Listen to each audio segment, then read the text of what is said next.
Hello, my name is Jackson Veselis, and I will be presenting my honors project, She Who Cannot Die, reading Junji Ito's Tomie through the Monstrous Feminine. Analyzing horror through a feminist lens has often been a popular discussion topic, such as the 1976 film Carrie, which likens puberty to his supernatural powers, and the 2009 film Jennifer's Body, which explores rape culture and the male gaze. Junji Ito's Japanese manga Tomei is an example of horror media that can be examined through a feminist lens. Published between 1987 and 2000, Tomei won the Kazuo Umezo Prize and launched Ito's career as a notable horror author. The manga follows the titular Tomei, an impossibly beautiful girl with the ability to seduce any man she wants. Often initially presenting herself as a naive, love-struck young woman, her personality shifts to a sadistic, materialistic, and evil succubus. However, it is too late for those who have fallen for her. They are driven to insanity by her bewitching beauty and oftentimes violently kill Tome out of rage or jealousy. While her ability to seduce any man is strange enough, she has an even stranger ability. She never stays dead. From her corpse, identical versions of Tome sprout. When her limbs are severed, each one grows a new Tome. The manga is a non-linear narrative, each chapter following a new reincarnation of Tome seducing and terrorizing male victims. While Junji Ito has published many notable works, Tome remains one of his most iconic, partially due to the feminist themes present in the narrative. Which leads me to my research question. How does Tomei's immortality challenge or reinforce patriarchal fears? An application of Barbara Creed's theory found in her book, The Monstrous Feminine, can help analyze Tomei through a feminist lens, revealing that although Tomei is a villain throughout the story, she's not always the monster. In order to answer this research question, I will first provide context for Junji Ito's Tomei, then Barbara Creed's theories. Then I will apply her theories presented in Monstrous Feminine to two chapters of Tomei after a quick summary. Finally, I will conclude with the significance of my analysis. First, let's discuss Tomei's influences.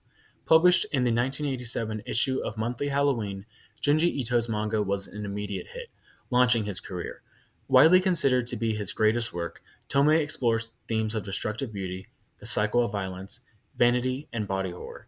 Ito draws inspiration from real world fears and experiences, such as sexism and sexual violence.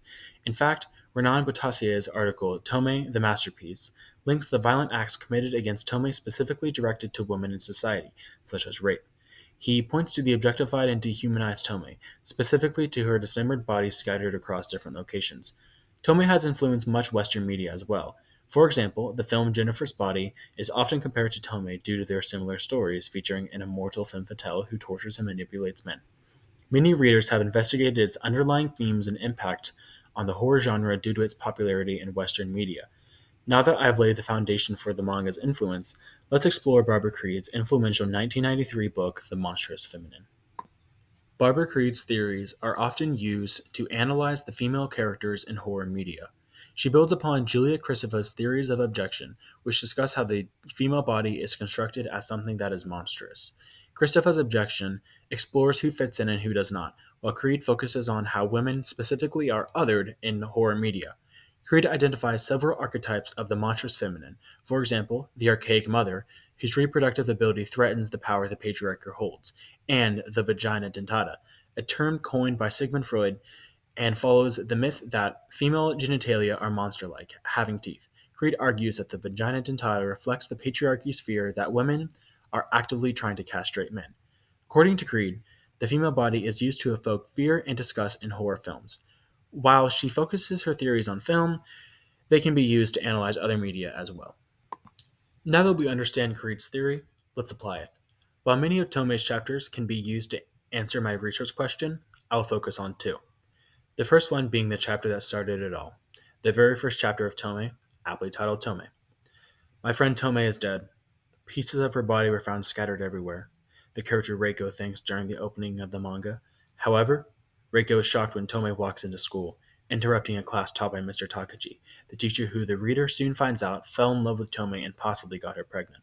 Following the reappearance of Tomei, her classmates discuss how she had come back from the dead, even though police officers found her dismembered corpse strewn all around. The truth is revealed, however, that after accidentally killing her on a class field trip, Mr. Takagi orders Tomei's male classmates to strip down before arming themselves with scissors, knives, and handsaws to hack away her corpse, while the girls stand by to keep watch. Her dismembered body parts are then distributed among the students, one piece for each to dispose of. Reiko gets her heart since she was Tomei's only friend. The chapter concludes with the disturbing image of a head and limbs sprouting from Tomei's head. In feminist theory, Creed says the monstrous feminine rejects the patriarchal's desire for control. In dismembering Tomei's corpse, her classmate and teacher try to control her and destroy her power as a seductress, but they fail and instead amplify her power, as she continuously regenerates from her dismembered body. Creed often cites men's fear of castration as a part of the monstrous feminine, arguing that women's with power emasculates men. Tomei's dismemberment can be interpreted as a representation of castration, as her power, her beauty, emasculates men because they become obsessed with her, and in later chapters, even go so far as to murder for her. Her male classmates and male teacher attempt to regain their masculinity by castrating her power through dismemberment. Their violent attempts fails as she returns time and time again. Even their justification for her murder signifies patriarchal control. When Mr. Takagi tells the male students to undress in order to keep their clothing clean, their violence becomes a symbolic sexual assault on her corpse. Tomei's female classmates also participate in the violence against her, justifying the violence by claiming Tomei deserves to die because she was a stuck up bitch. While the girls do not actively participate in her dismemberment, they encourage the violence out of jealousy. Creed argues that women raised in the patriarchal structure are uncomfortable with anything that may disrupt the patriarchy, in this case being Tomei's beauty. Creed's theories cites female reproduction as a horror. Pregnancy leads to bodily change, such as a swollen stomach or blood and amniotic fluid during delivery.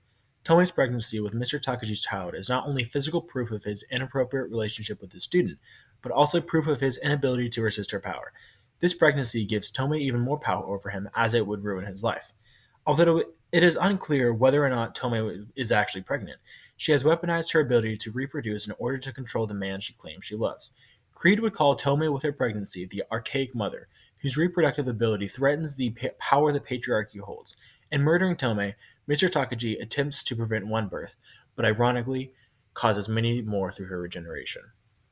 The next chapter I will analyze using Creed's theory is titled Painter. The chapter's first panel opens with a disturbing painting of Tomei, a second head seemingly growing from her face. In the narration, the chapter's male protagonist, Mr. Mori, a famed painter, meets Tomei at one of his expositions. She insists on being one of his models, longing for her beauty to be captured on canvas, stating it is her duty to capture her beauty before she dies. Mori suggests photography, which Tomei quickly declines, saying photographs don't do her justice. But when Mori finishes Tomei's painting, she ridicules him, saying she's leaving him to find a real artist. Obsessed with her beauty, he attempts to paint her from memory, but to no avail. Later at a bar, Mori meets with a friend, who reveals Tomei has started modeling for a rival artist named Iwata. His friends show him photographs of the two of them when Mori notices the same disturbing image we see on the chapter's first panel. He confronts Iwata, storming to his studio to rescue Tomei. After she's rescued, Mori begs her to let him paint her again, resulting in the disturbing painting we see in the first panel. Tomei insults it, calling Mori the worst painter in the world. He strangles Tomei and chops up her body. Mr. Mori describes how the dismembered limbs grow new body parts, with tissue growing before his very eyes. They begin to sprout faces, all laughing maniacally. Tomei's insistence that her beauty be captured in a painting rather through photography is significant to how the patriarchy views women, further reflecting Creed's theory. Photography depicts what one truly looks like, while an oil painting can tweak and change the image to the artist's desire. Tomei's monstrous face is only present in photographs, which are literal representations of her person. Her physical beauty masks her monstrosity, showing that her beauty is superficial and her monstrosity is what she really is. Tomie recognizes where her power lies. Her demand of Mori to paint her is representative of her usurping the male gaze, forcing the painting to be done in her image as opposed to how the male painter views her. This chapter falls in the middle of the book, so Tomie by now has been well established as dangerous. Her demand of Mr. Mori will lead to his downfall, just like all the other men she has encountered, thus her being the vagina dentata, the fear that women are actively trying to castrate men. Tomei, as the vagina dentata, enforces Mori into capturing her beauty, something he cannot successfully do, causing him to go insane, thus asserting her power over the male gaze. So, why is it important that Tomei can be read through the monstrous feminine? While Tomei is presented throughout the story as a villainous seductress, an application of Barbara Creed's theory suggests that the patriarchal structures, represented by those who murder her, are the true monsters. They view Tomei's power as a threat to their masculinity, while they are obsessed with the very thing that emasculates them, her beauty. Even though the men attempt to avoid their castration by violently murdering Tomei, they fail as she returns time and time again. While Creed's theories stem from the West, the application to Eastern stories highlights the universality of Ito's commentaries in his manga, Tomei.